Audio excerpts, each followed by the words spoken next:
সুপ্রিয় দর্শক শ্রোতা, স্বাগতম আজকের বিশ্ব এর সংবাদ পরিক্রমায়। আশা করছি আপনারা সবাই ভালো আছেন এবং সুস্থ আছেন।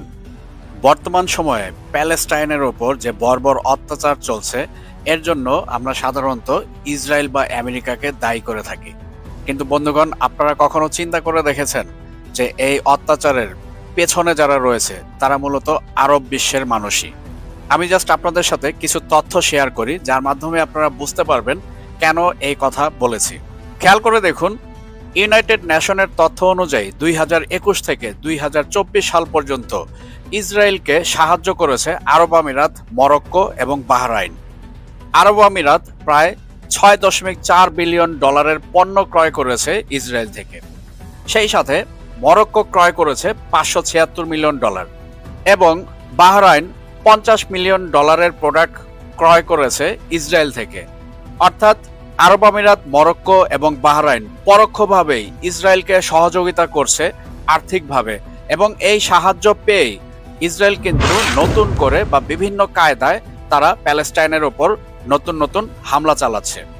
এদিকে 2025 সালে মরক্কো ইসরায়েল থেকে $600 মিলিয়ন খরচ করে বারাক মিসাইল ক্রয় করে। অপরদিকে সংযুক্ত আরব আমিরাত $1.2 বিলিয়ন ইসরায়েলের যে আইটি সেক্টর রয়েছে সেই আইটি সেক্টরকে ঘুরে দাঁড়ানোর জন্য এই আইটি সেক্টরেই $1.2 বিলিয়ন বিনিয়োগ করে। এছাড়াও সম্প্রতি আপনারা জানলে অবাক হয়ে যাবেন, মিশরের মতো একটি দেশ, এই মিশর $35 বিলিয়ন একটি চুক্তি করেছে ইসরায়েলের সঙ্গে। $35 বিলিয়ন সমপরিমাণ গ্যাস ক্রয় করবে ইসরায়েল থেকে। এই অর্থগুলো ইসরায়েলকে পুনরায় ঘুরে দাঁড়াতে সাহায্য করছে এবং নতুন করে প্যালেস্টাইন বা ইরানে মুসলমানদের উপর আক্রমণ করার শক্তি যোগাচ্ছে। এ কেমন খেলা আরবদের? এদিকে সম্পূর্ণ গাজা দখল করতে চান নেতানিয়াহু। আজ সকালেও গাজা শহর থেকে লোকজনকে সরিয়ে নেয়ার সতর্কবার্তা প্রদানের পরপরই তাৎক্ষণিক ধ্বংসযজ্ঞ চালায় ইসরায়েল। এই হামলায় 3 জন মারা গিয়েছেন এবং হামলাটি সেই জায়গাতেই করা হয়েছে যেখানে ইসরায়েলের নিরাপত্তা মন্ত্রিসভা নিয়ন্ত্রণ নিতে সম্মত হয়েছে। অনুমোদিত প্রকল্পটি বিশেষভাবে ছিটমহলের বৃহত্তম শহরটির উপর দৃষ্টি দিয়েছে, যেখানে লক্ষ লক্ষ লোক বাস করে। আপনারা জেনে অবাক হবেন, এই গাজা শহরে প্রায় 20 লক্ষর বেশি মানুষ বসবাস করত, যারা সবাই ছিল প্যালেস্টাইনের মুসলিম। ধ্বংসস্তূপের পরও এই মুহূর্তে গাজা শহরের দৈনন্দিন জীবনযাত্রা অব্যাহত রয়েছে। সবকিছু সত্ত্বেও এখানে কেউ কেউ বলছেন যে তারা আবার সরে যেতে চান না, অর্থাৎ অন্য কোথাও তারা আর যেতে চাচ্ছেন না, বরঞ্চ বাস্তুচ্যুত হওয়ার পর তারা তাদের বাড়িতে ফিরে এসেছেন। তারা ক্লান্ত, তারা ভীত। নেতানিয়াহুর গাজা দখলের সিদ্ধান্তের পর প্রথম স্থানে দখল করার মতো কিছুই অবশিষ্ট নেই। এই মুহূর্তে জনগণের জন্য তিনি এটি দখল করুন বা না করুন, তাতে আর কোনো পার্থক্য নেই। এটা মর্মান্তিক এবং খুবই মর্মান্তিক। ধ্বংসস্তূপের উপর দাঁড়িয়েই একজন গাজার নাগরিক তিনি বলছেন, জীবন সবেমাত্র এগিয়ে যেতে শুরু করেছে। আমরা আমাদের জায়গায় কিছুটা স্থির হতে শুরু করেছি। আমরা 5 মাস ধরে তাঁবুতে বাস করছি। ইসরায়েল হামাসকে হত্যা করছে না, হত্যা করছে বেসামরিক শিশু ও নারীদের। এ কেমন খেলা ইসরায়েলের? গাজা সিটি দখল অনুমোদনের আগে নিরাপত্তা মন্ত্রিসভার বৈঠক সারা রাত ধরে চলে এবং উত্তপ্ত ছিল বলে জানা গেছে। সামরিক বাহিনী নেতানিয়াহুর সাথে একমত ছিল না। বিশেষ করে সামরিক বাহিনীর প্রধান তিনি নেতানিয়াহুর সাথে কোনোভাবেই সহমত পোষণ করেননি যে পুরো গাজা সিটি তারা দখল করতে চায় বা নিয়ন্ত্রণ নিতে চায়। ইসরায়েলি সশস্ত্র বাহিনীর প্রধান ইয়াল জামির গাজা সিটি দখলের বিরুদ্ধে সতর্ক করে বলেছেন, ভয়াবহ মানবিক পরিণতি আসতে পারে। নিরাপত্তা পরিষদ সংখ্যাগরিষ্ঠ ভোটে 5টি দফা অনুমোদন করেছে, যার মধ্যে সর্বপ্রথম রয়েছে গাজা উপত্যকায় ইসরায়েলি নিরাপত্তা নিয়ন্ত্রণ এবং হামাস বা ফিলিস্তিনি কর্তৃপক্ষ নয় এমন একটি বিকল্প বেসামরিক প্রশাসন প্রতিষ্ঠা করা।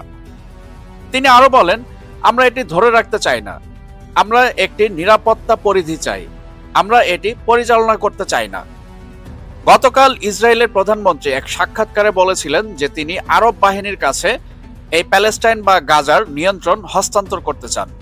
কিন্তু এটি আসলে কেমন হবে তা চিহ্নিত করা কঠিন এবং আজ সোশ্যাল মিডিয়ায় ইতিমধ্যেই প্রকাশিত জিম্মিদের একটি ভিডিও পোস্ট করা হয়েছে, যেখানে বলা হয়েছে যে ইসরায়েলি সরকারের সিদ্ধান্ত এখনও বন্দীদের বিপদে ফেলছে এবং এর বিরুদ্ধে আরও বিক্ষোভের আহ্বান জানিয়েছেন ইসরায়েলি জনগণ।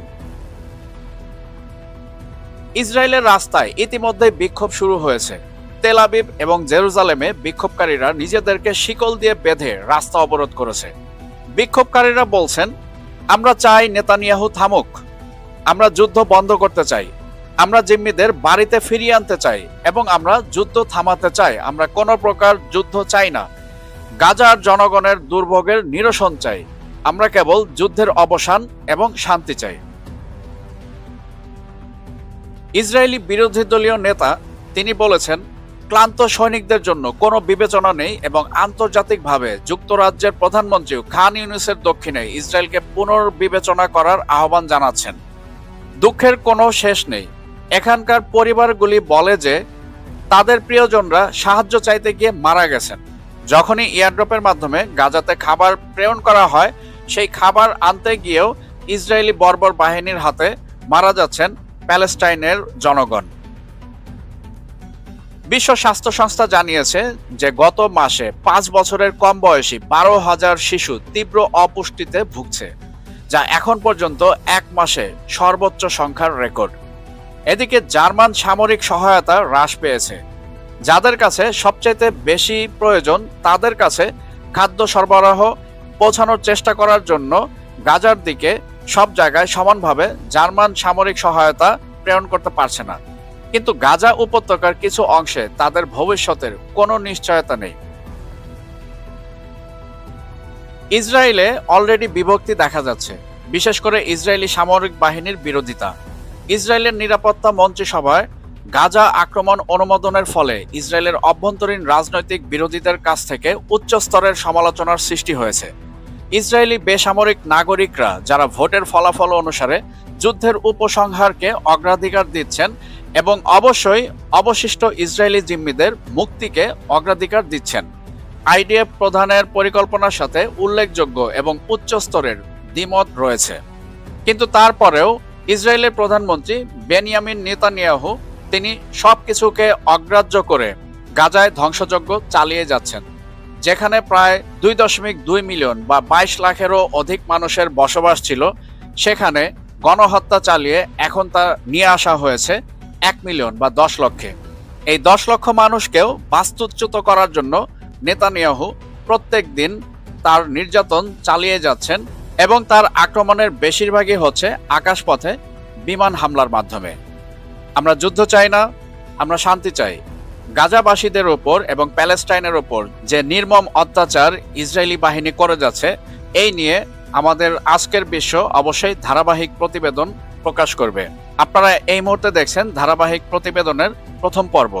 দ্বিতীয় পর্ব খুব শীঘ্রই আপনাদের সামনে উন্মোচন করা হবে।